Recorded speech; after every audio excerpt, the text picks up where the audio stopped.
আসসালামু আলাইকুম। আমি ডক্টর নাসিফ হাসনাত, ইন্টার্ন চিকিৎসক, পাবনা মেডিকেল কলেজ হাসপাতাল। আজকে এটি আমার প্রথম ভিডিও এবং প্রথম ভিডিওর আমার টপিক হিসেবে যে আজকের আমি টপিকটি বেছে নিয়েছি, এই টপিকটি আমার আসলে ব্যক্তিগত জীবনে অনেক গুরুত্বপূর্ণ। কারণ আমার নিকটাত্মীয়, অনেক কাছের একজন নিকটাত্মীয় এটাতে সাফার করেছে এবং তাতে আমি মনে করেছি আপনাদেরও এই বিষয়ে আগে এই ভিডিওতে সচেতন করা আমার প্রয়োজন। তো আমাদের এই ভিডিও টপিকটা আসলে কি সেটা বলার আগে আমি বলি যে আমাদের পরিবারে অথবা আমাদের নিকটাত্মীয়ের মধ্যে আমরা অনেক সময় যে কমন একটা সমস্যা ফেস করি, সেটা হচ্ছে আমাদের প্রস্রাবের সমস্যা। প্রস্রাবে অনেক সময় আমাদের জ্বালা পোড়া হয়, অনেক সময় প্রস্রাব আটকে আটকে যায়, ঘন ঘন প্রস্রাব হয়, রাতের বেলা বেশি বেশি প্রস্রাব হয়, অনেক সময় প্রস্রাবের সাথে রক্ত যায় এবং আশপাশে আমাদের ফ্যামিলিতেই অনেকের মধ্যে এই সমস্যাটা অনেক কমন এবং দেখা যায় যে আমাদের পরিবারের আত্মীয় স্বজনের মধ্যেও এই সমস্যাটা অনেকটা কমন হিসেবে দেখা যায়। এবং শুরুতে আমরা ডাক্তার দেখাই এবং ডাক্তার দেখিয়ে হচ্ছে কি যে দেখা যায় যে বেশিরভাগ সময় পাওয়া যায় যেটা হচ্ছে প্রস্রাবের ইনফেকশন আছে আমাদের। প্রস্রাবের ইনফেকশনের কারণে এরকম হতে পারে। তাই অনেক সময় পরিবারের কারো এরকম দেখলে একজন ট্রিটমেন্ট নিল, পরবর্তীতে এরকম সমস্যা দেখা দিলে আমরা সাধারণত কী করি, আবার ওই যে আমাদের আগের প্রস্রাবের সমস্যা দেখা দিয়েছিল এই বলে আমরা হচ্ছে আগে যে ওষুধগুলো খেয়েছি ওই ওষুধগুলো খেয়ে থেকে যাই। কিন্তু এটা অনেকটা বড় আমাদের ভুল হতে পারে। আমাদের দেখা যেতে পারে যে এটা আসলে প্রস্রাবের ইনফেকশন ছিলই না। তাহলে কি হতে পারে এটা? এটা হতে পারে আমাদের প্রোস্টেট ক্যান্সারের লক্ষণ। তাহলে আমরা কিভাবে বুঝবো যে আমাদের হচ্ছে প্রোস্টেট ক্যান্সার হয়েছে কিনা? তাহলে আমাদের যে লক্ষণগুলো বললাম, যদি ঘন ঘন প্রস্রাব হতে থাকে রাতের বেলা, অথবা যদি প্রস্রাব আটকে আটকে যায়, প্রস্রাবে ব্যথা করে, জ্বালা পোড়া করে, অথবা আমাদের যদি প্রস্রাবের সাথে রক্ত যায় অথবা কোমরে ব্যথা হয়, এছাড়াও ক্যান্সারের আরও যে কমন লক্ষণগুলো, যেমন খাওয়া দাওয়ায় রুচি কমে যাওয়া এবং হচ্ছে ওজন কমে যাওয়া, এইগুলাও দেখা দিতে পারে।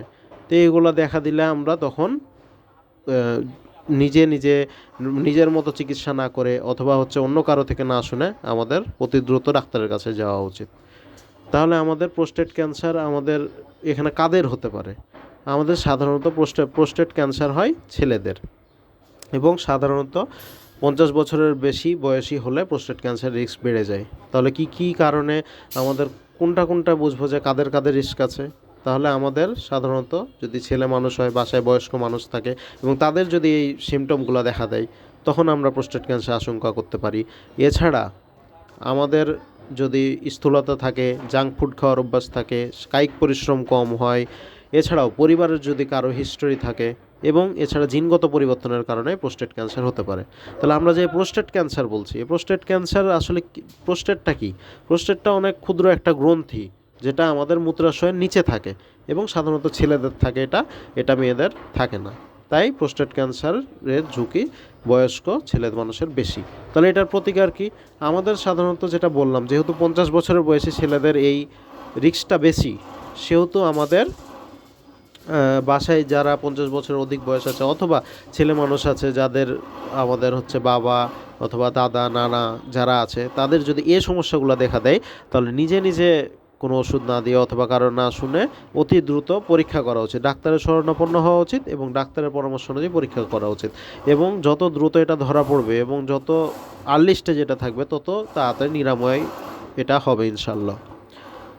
তাই যদি আমাদের না চাই যে হচ্ছে কি যে যদি না চাই যে নিজে নিজে আমরা ট্রিটমেন্ট দিব এবং হচ্ছে নিজে নিজে ট্রিটমেন্ট দিয়ে ভুল হবে এবং হচ্ছে পরবর্তীতে আমাদের এটা অগ্রসর হয়ে যাবে, এটা যদি না চাই, তাহলে আমাদের নিজে নিজে ডাক্তারি করা বাদ দিতে হবে এবং ডাক্তারের শরণাপন্ন হতে হবে। এর ট্রিটমেন্ট অবশ্যই আছে এবং এটা যত দ্রুত ধরা পড়বে এবং যত দ্রুত শুরু করা যাবে, তত ভালোভাবে এটার আরোগ্য নিরাময় সম্ভব। এক্ষেত্রে আমাদের বিভিন্ন ধরনের ট্রিটমেন্ট আছে এবং ডাক্তারের পরামর্শ অনুযায়ী এবং বয়স অনুযায়ী আমাদের এই ট্রিটমেন্টগুলো দেওয়া হয় এবং এটার ডায়াগনোসিসে অনেকটা ধাপে ধাপে করা হয়। সেজন্য আমাদের বেশ কয়েকটা ডায়াগনোসিসের টেস্ট করতে হয়। তাই নিজে নিজে আমরা এসব লক্ষণ দেখা দিলে বাসায় বসে থাকা বাদ দিই, নিজে নিজে ডাক্তারি করা বাদ দিই এবং ডাক্তারের শরণাপন্ন হই, সুস্থ থাকি, ভালো থাকি ইনশাল্লাহ।